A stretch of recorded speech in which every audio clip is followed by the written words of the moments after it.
Bonjour les amis et bienvenue chez Roda Hightech.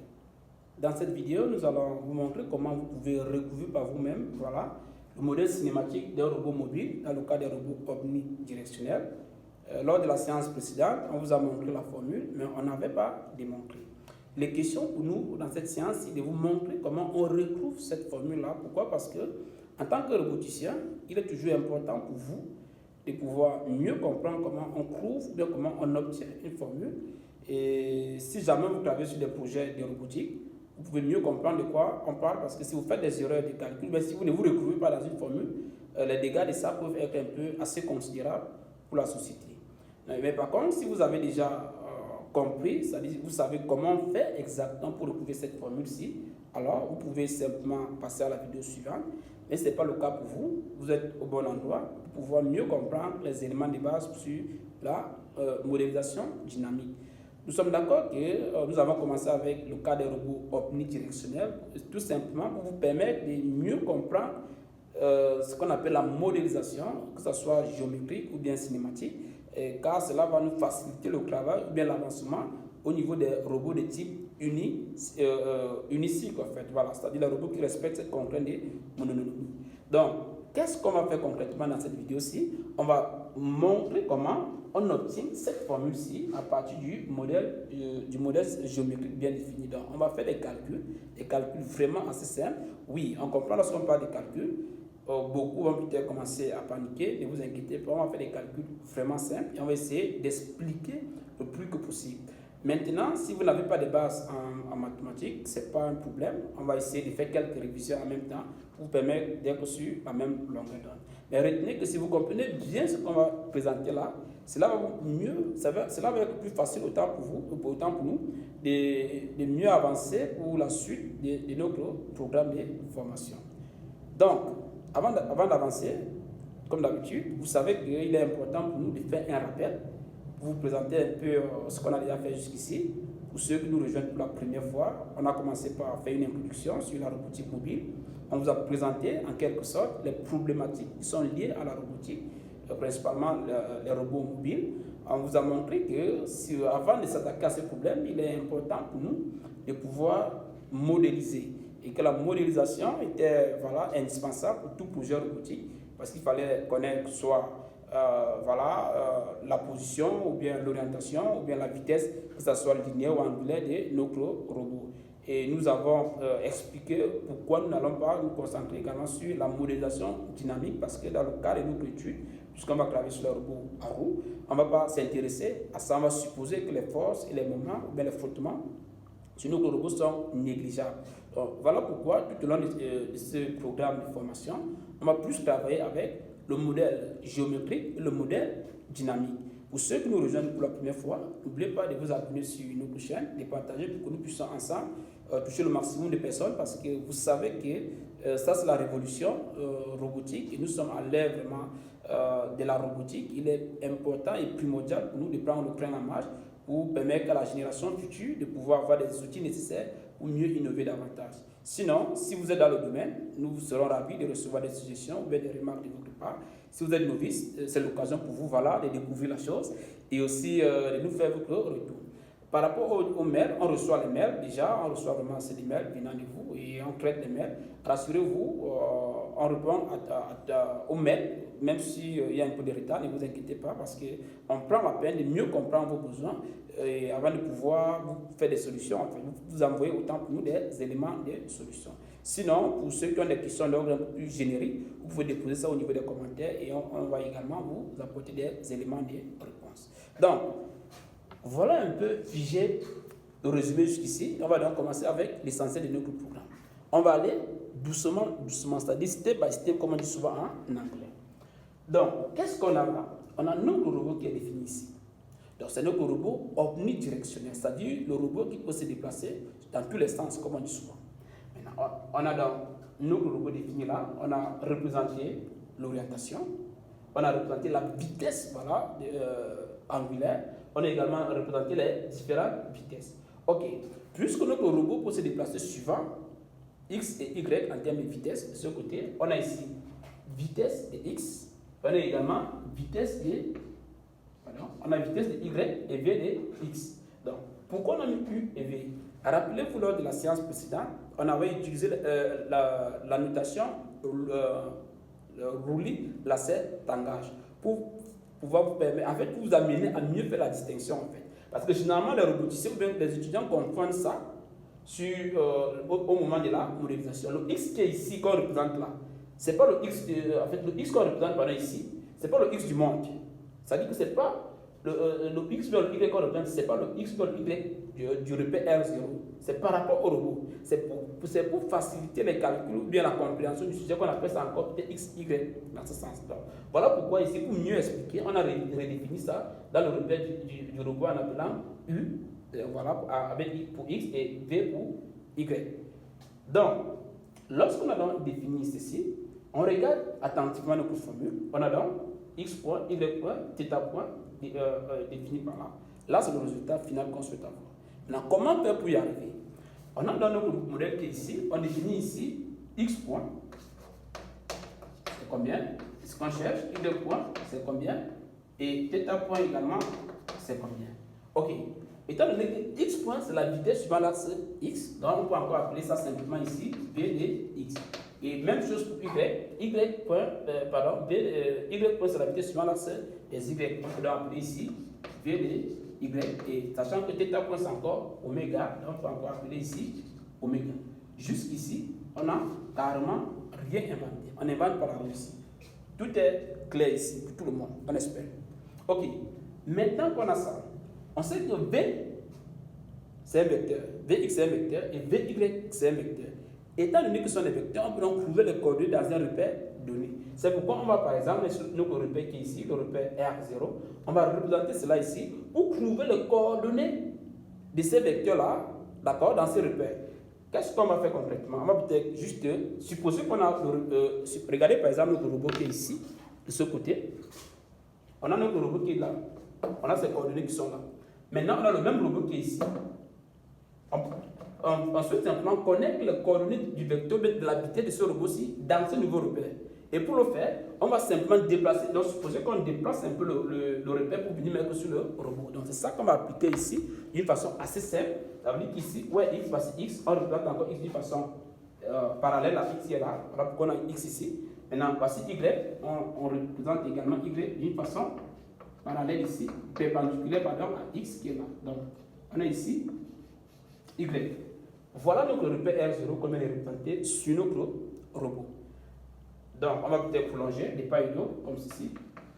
Ok, on prolonge encore des pas égaux. Ok, là, la première étape vient d'être réalisée. Qu'est-ce qu'on a fait? On a placé notre repère monde par rapport au robot afin de déterminer les coordonnées, bien sûr, de Vx et Vy dans ce repère. À partir d'ici, qu'est-ce qu'on peut faire? On va faire ce qu'on appelle les projections. Pourquoi faire des projections? Parce qu'il faudrait bien sûr connaître les coordonnées de Vx suivant X, de Vu, pardon. On va appeler ça peut-être par convention pour vous permettre de mieux comprendre. Vx, pardon, suivant X et Vx suivant Y.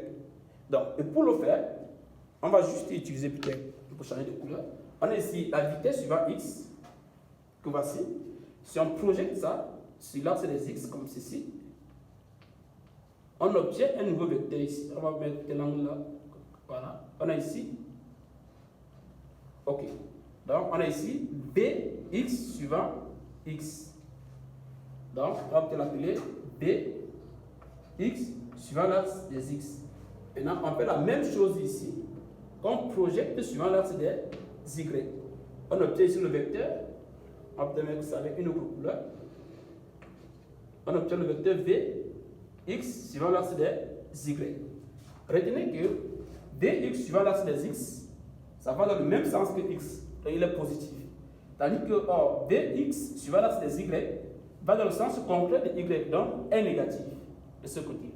Donc, on va commencer peut-être avec d'abord Vx, défini par Vx suivant l'axe des X, c'est-à-dire les coordonnées de V suivant l'axe des X, et les coordonnées de Vx toujours suivant l'axe des Y. Là, on n'invente rien. C'est tout à fait normal parce que voilà comment on fait pour définir, par exemple, un vecteur dans un repère. C'est ce qu'on vient de faire ici. Donc, la question c'est, quelles sont les coordonnées de Vx suivant l'axe de X Et quelles sont les coordonnées de Vx suivant l'axe des Y? Ok. Donc, si on revient sur notre figure qui est là, qu'est-ce qu'on a? On a notre Vx normal qui est ici, on a là Vx suivant X et Vx suivant Y. On a l'angle d'orientation θ qui est défini comme ceci. D'accord? On sait qu'on connaît la notion des angles alternes internes en robotique, bon, en mathématiques. Donc le θ qui est ici va encore être représenté là, θ, et va encore être représenté ici. Ok. Maintenant qu'on a défini nos angles comme ceci, c'est-à-dire la notion d'angle alterne interne en mathématiques, donc là on n'invente rien. L'angle qui est ici, on le retrouve ici. Le même angle qui est là, on peut retrouver ça également ici. Étant donné que la projection est perpendiculaire à ces différentes droites-là, on se retrouve dans un triangle de type rectangle en un point donné. On sait tous que lorsqu'on a affaire à un triangle rectangle en un point donné comme ceci, rappel mathématique, on a par exemple A ici, on a ici B, on a ici C, comme ceci. On a un angle par exemple alpha ici. Lorsqu'on a affaire à ce type de triangle, ce qui est le cas pour nous ici, que ce soit la projection suivant l'axe des X, ou bien suivant l'axe des Y, qu'est-ce qu'on a? On peut simplement appliquer la notion de sinus et cosinus. On sait que cosinus de alpha, qui est là, est égal à quoi? Côté opposé sur hypoténuse. Or, le côté opposé à l'angle ici, c'est quoi? C'est A. C'est qui est égal à A. L'hypoténuse ici, c'est C, divisé par C. Là, attention, qu'est-ce qu'on a fait? Côté adjacent sur hypoténuse. Donc, désolé. Donc, ce qui fait B, pardon, divisé par C. Maintenant, le cosinus de alpha, sinus, pardon, de alpha maintenant est égal à quoi? Est égal à le sinus de alpha ici est défini par côté opposé, que voici, c'est-à-dire A. Donc, côté opposé sur l'hypoténuse, sur H. Donc, le côté opposé à l'angle, c'est quoi? C'est A. Et le côté avec l'hypoténuse, maintenant, de notre triangle, c'est C. Donc, là, ce sont des rappels mathématiques. On n'invente pas la roue. Ça, c'est qu'on fait troisième, je pense. Donc, si vous avez donc compris ceci, c'est ça qu'on va venir appliquer dans le monde robotique ici. Et lorsqu'on applique dans le monde robotique ici, qu'est-ce qu'on aura? On va simplement chercher à calculer notre V de X suivant X et V de Y suivant Y. On applique donc simplement la formule, aussi bêtement la formule comme ceci, pour cosinus et pour Vx et Vy. On aura quoi? On aura donc cosinus de θ. Si on se réfère à ceci, où est θ ici? Voici notre angle θ que voici. Ok. Qu'est-ce qu'on a? On a Vx qui est là, suivant X. On a le côté opposé et on a l'hypoténuse. Retenez bien le côté opposé qui est là et on a l'hypoténuse. Donc on applique dans le sinus. Donc on va commencer, disons. Allons-y donc. On aura donc, suivant X, on aura plutôt sinus et θ. On a donc, suivant X, on a donc Vx, c'est-à-dire côté opposé, à vitesse de X, suivant l'axe des X, divisé par l'hypoténuse, divisé par Vx. Bien sûr, on doit bien expliquer ça, la différence est beaucoup plus mieux compris. On a la vitesse de X suivant l'axe des X et Vx, c'est-à-dire l'hypoténuse qui est là, comme ceci. Maintenant, c'est la même chose si on applique cosinus de θ, dans ce sens-là. Cosinus de θ, on est dans cette situation ici. On a quoi? Le côté adjacent. On a dit le côté adjacent. Et le côté adjacent ici, c'est quoi? C'est Vx suivant l'axe de Y. Attention, on vous a dit tout à l'heure, Vx suivant l'axe des X allait dans le même sens que X. Or, Vx maintenant, suivant l'axe des Y, va dans le sens opposé à Y. C'est pourquoi on a d'abord moins. Pour dire que ce vecteur-ci va dans le sens concret à l'orientation de notre repère. Puisqu'on a dans le côté adjacent, c'est le côté adjacent, c'est-à-dire moins V de X suivant l'axe des Y divisé par l'hypoténuse. L'hypoténuse, c'est V de X. Ok. Ici également, on applique simplement la formule qu'on a ici, dans notre cas de figure qui est là, pour obtenir ceci. Qu'est-ce qu'on a? On a le côté opposé qui est Vx suivant l'axe des X, le côté divisé par l'hypoténuse qui est là. Maintenant, on applique maintenant le cosinus ici également pour pouvoir prouver, puisqu'on a le côté adjacent, on connaît le côté adjacent et l'hypoténuse, donc on applique le cosinus comme ceci. Avec une relation simple en mathématiques, qu'est-ce qu'on cherche? On cherche V de X suivant X et V de X suivant Y. Donc on peut donc dire que cette relation-ci entraîne on a, si on fait le produit, voilà, le rapport de produit, on peut diviser ici par exemple par 1, on divise également par 1, on fait ça simplement fois ça, et ça fois ça. Rappel mathématique, on sait que A sur B est égal à C sur D, c'est ce qui va dire que AD est égal à BC. Donc c'est ça qu'on va appliquer ici. Donc en appliquant cela, qu'est-ce qu'on obtient? On obtient AD, c'est-à-dire sinus θ fois Vx. Donc pour faciliter la lecture, on fait Vx, d'accord, sinus θ, ça c'est égal à 1, bien sûr, on va mettre 1. Donc on va séparer V de x suivant x. Ok, suivant l'axe x. On applique la même chose ici. On aura donc V de x suivant V de x, pardon, cosinus θ est égal à, il y a le moins, n'oubliez pas, moins V de y, pardon, moins V de x suivant l'axe y. Or, nous on cherche, on cherche Vx et non moins V de x. Donc on peut multiplier tout ça par moins. Puisqu'on sait que, toujours en termes de rappel mathématique, on sait que si on a un élément A donné, comme ça, A est égal à moins B, de ce côté, on sait que si on multiplie tout ça par moins 1 sur les rappels mathématiques, on sait que moins A, si A, attention, si A est égal à moins B, si on multiplie tout ça par 1 moins 1, par exemple, moins A encore égal à B. Donc si on fait une multiplication, on multiplie tout ça par moins 1, on n'a rien changé. C'est la même chose. Donc, ce qu'on va appliquer ici, pour enlever le moins ci de ce côté-ci. Donc, en appliquant cela, on va obtenir, ici, on obtient ici simplement ce qui est égal à, on continue peut-être, juste avec cette équation-ci, on obtient donc moins Vx cosinus θ qui est égal à Vx suivant l'axe des y. Donc, Vx suivant l'axe des y est égal à Vx cosinus θ, Vx suivant l'axe des y est égal à moins Bx cosinus θ. Donc, lorsqu'on revient ici, si on remplace simplement, chaque élément passe sa valeur, on va peut-être venir là, voilà. Ceci encore va dire que, on met ça avec le coup là, Vx suivant l'axe des y, Vx suivant l'axe des x est égal à Vx cosinus θ. Ça fait donc Vx sin θ. Vx suivant l'axe des y est égal à moins Bx cosinus θ. Ok. Là, on vient de déterminer le coordonnées de Vx, c'est-à-dire la vitesse linéaire, le modèle cinématique suivant x, en fait, suivant l'axe des x. Donc, si vous regardez déjà par rapport à par rapport à la solution qu'on a proposée, il y a de ce côté-là, vous allez vous rendre compte que Vx sinus θ et moins Vx cos θ représentent déjà les éléments qui sont ici dans notre modèle géométrique de la dernière fois. On va encore avancer. On applique la même méthodologie pour Vy. C'est vrai, à partir d'ici, on peut vous donner ça comme exercice, mais on va aller un peu plus vite en fait. Voilà. Sinon, c'est le même principe.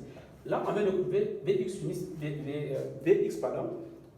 Vx, voilà, suivant l'axe des x et Vx suivant l'axe des y. On va faire la même chose avec Vy. Bien sûr, on va peut-être effacer là. Oh, voilà. C'est le même principe. Voilà. Mais nos rappels mathématiques, on va laisser ça parce que ça va toujours nous aider. Ok.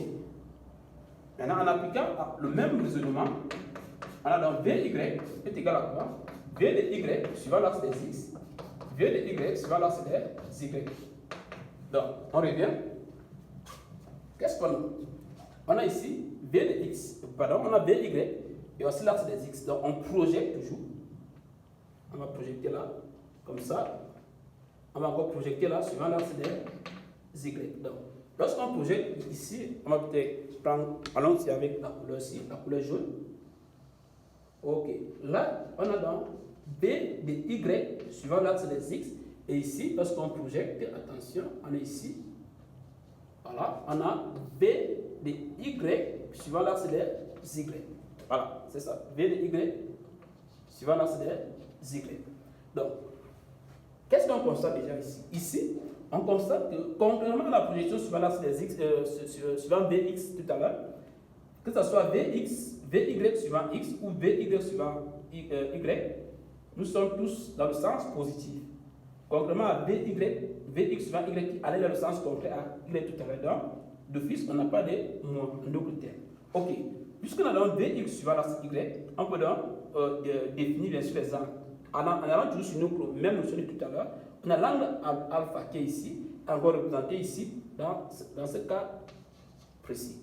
Donc, ceci dit, on peut avoir le premier triangle qui est ici. Qu'est-ce qu'on connaît? On a le côté adjacent, c'est-à-dire Vx suivant X, Vy suivant X, et l'hypoténuse qui est Vy.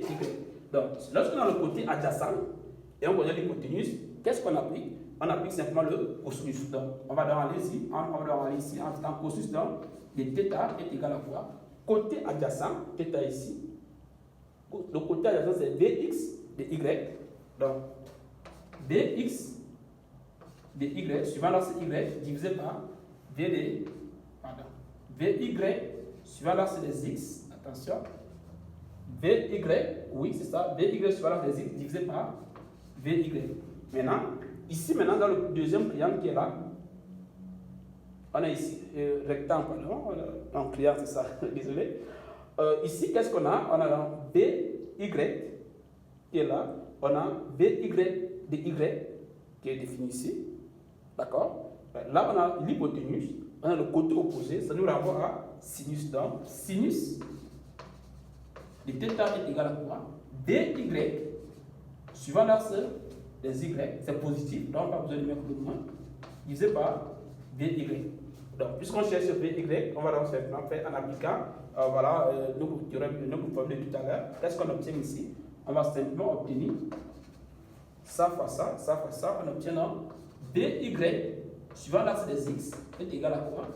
V de Y cosinus θ, tandis que Vy suivant l'axe des Y ici est égal à quoi? V de Y sinus θ. Donc, on a déjà l'élément qui est ici, qui est défini là, et l'élément qui est là. Donc, on vient simplement remplacer par leur valeur ici.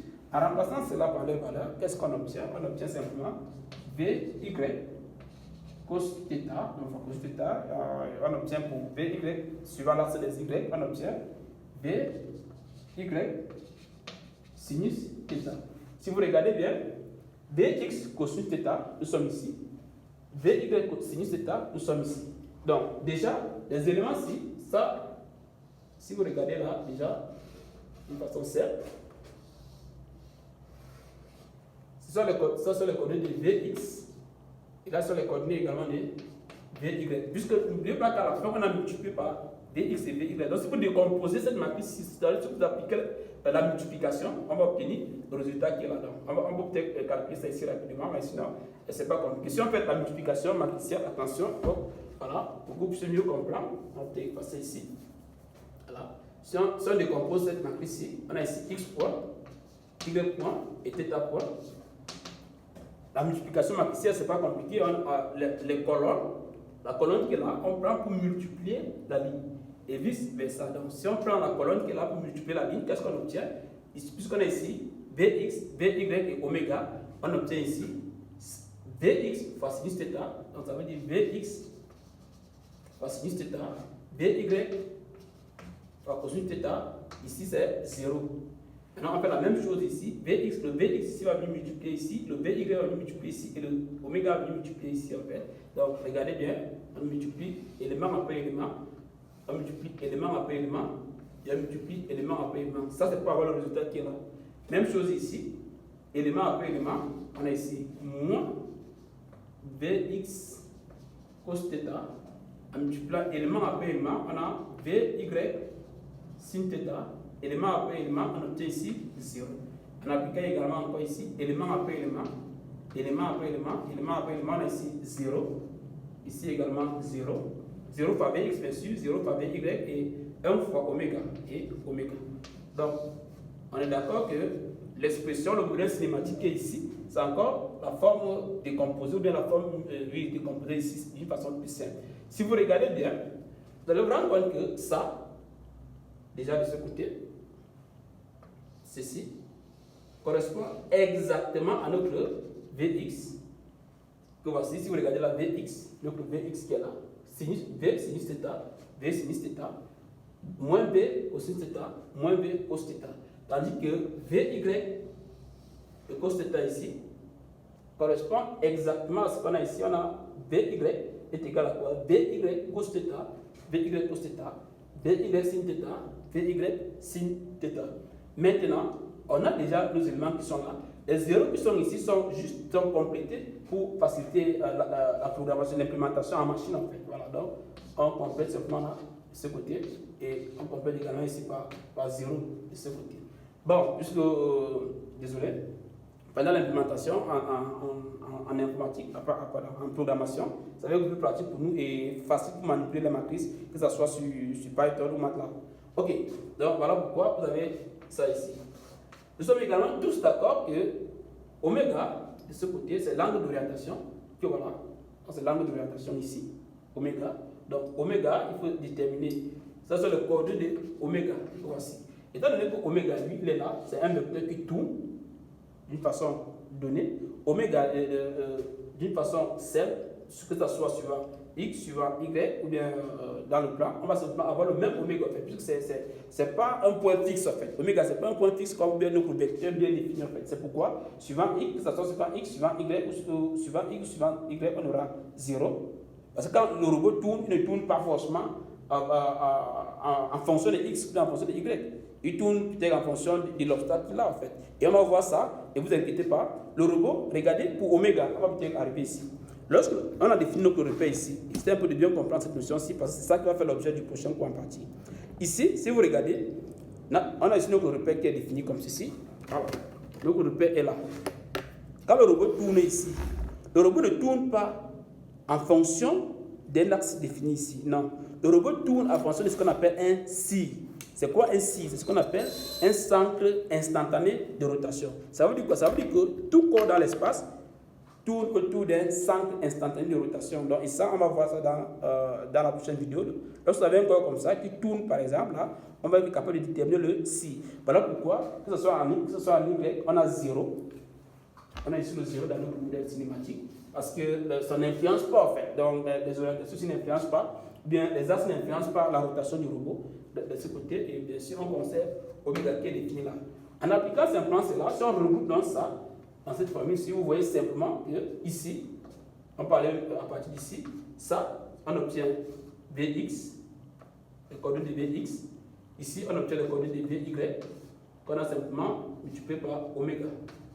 Et si vous regardez bien d'une façon simple, on obtient la même formule de base, comme on a souvent, V fois oméga, qui est bien défini ici. Donc, voilà un peu ce qu'il fallait vous présenter. Comment on fait pour recouvrer le modèle cinématique d'un robot mobile. Bien sûr, c'est le cas d'un robot mobile omnidirectionnel. Qu'est-ce qu'on fait pour résumer? Vous devez bien sûr modéliser d'abord, vous représentez le robot. Une fois que le robot est représenté, vous devez bien sûr appliquer les projections. Vous avez maintenant le repère monde qui est défini sur notre robot pour être capable de déterminer la vitesse du robot suivant les différents axes, parce que le robot peut avancer suivant Y, il peut aussi avancer suivant X. Donc c'est pourquoi on a deux vitesses qui sont là. Lorsque vous avez représenter ces vitesses-là, étant donné que ce sont les vecteurs, et dans l'espace, ou bien dans le plan, pardon, on peut déterminer les coordonnées d'un vecteur. Donc si on a donc le V par exemple qui est un vecteur, on peut donc avoir les coordonnées de V en X suivant l'axe X, et on peut avoir les coordonnées de V suivant l'axe Y. Donc c'est la même chose que ce soit pour Vx ou bien pour Vy. Lorsque vous avez défini ça, vous représentez cela ici. En représentant cela, vous faites de la projection suivant l'axe des X pour avoir Vx, pour avoir Vx suivant l'axe des X. Vous faites la projection de Vx suivant l'axe des Y pour avoir Vx suivant l'axe des Y. Vous faites la même projection pour Y, ou de V de Y, ça veut dire que vous projetez V de Y suivant l'axe des X, vous obtenez V de Y suivant l'axe des Y, et vous projetez également cette même vitesse suivant l'axe des Y, vous obtenez VY suivant l'axe des Y. N'oubliez pas de vous rappeler de vos formules mathématiques qui stipulent que dans un triangle rectangle, par exemple comme ceci, on a des côtés A, B, C, avec un angle alpha qui est ici. Le cosinus de cet angle, de l'angle alpha est égal à quoi? Côté adjacent sur l'hypoténuse. Le côté adjacent ici c'est quoi? C'est A, d'accord? Et l'hypoténuse c'est, le côté adjacent ici c'est B, et l'hypoténuse ici c'est C. Donc c'est pourquoi on a ici B divisé par C. Tandis que le sinus c'est quoi? Le côté opposé à l'angle, bien sûr, divisé par l'hypoténuse. Donc c'est pourquoi on a donc A ici divisé par C. En appliquant cette formule aussi simple et aussi basique comme ça peut paraître, tout en créant une formule assez puissante, qu'est-ce qu'on a? On applique ça ici, on obtient donc, lorsqu'on applique ici, que ce soit pour X ou bien, que ce soit pour Bx ou By, en Bx, on a cosinus θ ici. Pour Bx, on a le cosinus θ, on a le côté, on a l'hypoténuse, et on a l'hypoténuse sur le côté opposé. Ça veut dire que le sinus θ ici est égal à quoi? Vitesse de x suivant l'axe des x divisé par la vitesse de x. Puisqu'on cherche la vitesse de x, en appliquant maintenant la relation des rapports, à savoir a sur b est égal à c sur d. Si a sur b est égal à c sur d, alors ad est égal à bc. En appliquant cette formule, on obtient donc vitesse de x suivant l'axe des x est égal à quoi? V de x fois sinus θ, qui est l'expression qui est là. On applique donc la même approche ici. On a donc V de x qui est là, qu'on a projeté, l'angle alterne interne, que vous savez déjà de ce côté. Donc, qu'on a défini ici, on a ici V de x suivant l'axe de y est négatif parce que V de x est contraire au sens d'orientation de. Pardon, V de x suivant l'axe des y est contraire au sens d'orientation de y. C'est pourquoi ici, on aura donc sinus θ, pardon, sinus θ, oui, c'est ça, est égal à quoi? Côté opposé divisé par pas sinus autant pour nous, cosinus θ est égal à côté adjacent hypoténuse. Le côté adjacent ici c'est quoi? C'est moins vitesse de x suivant l'axe des y divisé par l'hypoténuse qui est v de y. Donc lorsqu'on applique encore nos relations de proportionnalité ici, on obtient donc v vitesse de x suivant l'axe des y est égal à quoi? V de x moins v de x multiplié par cosinus θ. Ce qu'on retrouve exactement ici. Donc, pour faciliter les calculs, on ajoute un 0 à la forme que voilà. Voilà comment on peut vous prouver le modèle cinématique suivant l'axe des x. En appliquant la même méthodologie suivant l'axe des y, on revient ici, on applique la même méthodologie. On a donc l'angle qui est ici, on projette v de y suivant l'axe des x, on projette v de y suivant l'axe des y, voilà. Qu'est-ce qu'on obtient? On a ici le côté v de x suivant l'axe des y, c'est-à-dire le côté adjacent à l'angle qui est là. On peut donc simplement appliquer cosinus θ est égal à quoi? Cosinus θ est égal à v de y suivant l'axe des x divisé par l'hypoténuse qui est v de y. En appliquant la relation de proportionnalité et tout le reste, on obtient donc vitesse de y suivant l'axe des x est égal à quoi? Cosinus θ multiplié par v de y. Bien sûr, il n'y a pas de moins parce que v de x suivant l'axe des x, v de y suivant l'axe des x va dans le même sens que x. Ici, avec la notion des angles alternes internes, lorsqu'on projette v sur v de x suivant l'axe des y, v de y suivant l'axe des y, pardon, oui, on obtient ceci. On a ici v de x, v de y suivant l'axe des y, qui est défini dans le même sens que y. Qu'est-ce qu'on a? On a le côté opposé et on a l'hypoténuse. On applique simplement le sinus tout à l'heure, ça donnait ceci. On applique cela, on a donc sinus de v de y suivant l'axe des sinus θ est égal à quoi? V de y suivant l'axe des y divisé par v de y. Et comme on cherche v de y suivant l'axe des y, on applique cette relation de proportionnalité. En appliquant cela, on obtient simplement v de y suivant l'axe des y est égal à quoi? V de y, pardon, multiplié par sinus θ, qui est l'expression là. Donc, on ne peut pas 0 pour faciliter la programmation au niveau voilà, de la machine et bien du. Donc, en appliquant cela, on obtient bel et bien l'expression qui est définie ici, de ce côté, puisqu'on a décomposé ça, on obtient l'expression et donc le modèle cinématique qui est là. Étant donné qu'on a vu tout à l'heure que lorsque le robot tourne, lorsqu'un corps tourne, il ne tourne pas en fonction de l'axe. Lorsque le robot, lui, il tourne, le robot ne tourne pas en fonction de l'axe X, Y ou Z. Non, lui, il tourne en fonction de ce qu'on appelle un centre instantané de rotation. Voilà pourquoi, que ce soit en X, que ce soit en Y, oméga est égal à 0 et on conserve simplement notre vitesse d'orientation qui est là, oméga. Voilà comment vous pouvez faire pour par vous-même calculer le modèle cinématique d'un robot mobile. On a expliqué cela parce que c'est important de savoir comment on fait pour retrouver ces formules-là, pour ne pas juste faire du bûcher, parce que c'est important de bien comprendre cela pour pouvoir l'appliquer dans différents cas. Vous voyez que là, c'est un peu complexe, juste parce qu'on travaille dans le cas des robots omnidirectionnels. Dans la suite de notre formation, on va se concentrer uniquement sur les robots de type unicycle, dans les robots qui respectent cette contrainte de mononomie. Ça veut dire que ces robots-là, autant pour nous, sont les robots qui seront capables de se déplacer uniquement. Voilà, soit ils vont avancer, soit ils vont tourner, et ils ne peuvent pas avancer et tourner en même temps. Donc, grâce à ça, vous allez vous rendre compte que le modèle cinématique sera encore beaucoup plus facile à manipuler et ça va être aussi un peu plus pratique dans la programmation. Sur ce, nous vous donnons rendez-vous dans la prochaine séance où nous allons donc, vous montrer le modèle de géométrie voilà pour un robot de type Unici. On va te montrer aussi en quelque sorte rapidement le modèle cinématique parce qu'on va plus trop s'attarder sur le modèle cinématique, surtout pour ceux qui ont compris ce modèle cinématique. On va juste reprendre ça et modifier et supprimer la vitesse suivant l'axe des X. Si vous avez pu deviner, c'est une très bonne chose. Sinon, on vous dit à très bientôt pour la prochaine séance. N'oubliez pas de vous abonner, de partager également la vidéo et de nous laisser vos feedbacks, que ce soit par mail ou bien de laisser vos questions en commentaire. Jesus.